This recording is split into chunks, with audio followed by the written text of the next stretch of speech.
actively just last year, passing, along with Russ Feingold, some of the toughest ethics reforms since Watergate, making sure that lobbyists could not provide gifts and meals to congressmen, making sure that the bundling of monies by lobbyists was disclosed. And finally, I think we've got to have a president who has the experience of standing up even when it's not easy, which is what I did in 2002 when I stood up against this war in Iraq 10 days before the authorization.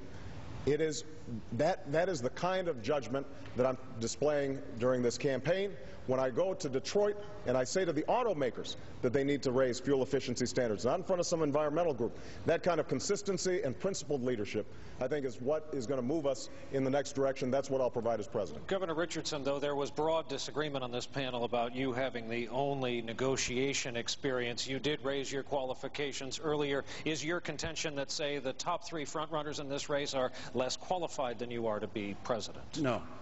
And I'm positive. You know what I'm hearing here? I'm hearing this holier-than-thou attitude towards Senator Clinton, that it's bothering me because it's pretty close to personal attacks that we don't need. Do we trust her?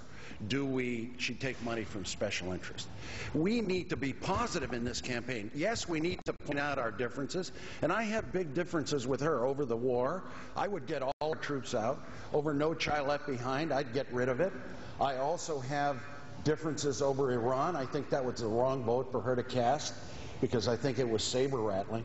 But I think it's important that we save the ammunition for the Republicans. If we continue, I believe, harping on the past and not focusing on the future. Look, the reality on the electability issue is the last senator that was elected president was 40 years ago. His name was John F. Kennedy. We elect governors as presidents. 7 out of the last 8 have neither governors or ex-governors.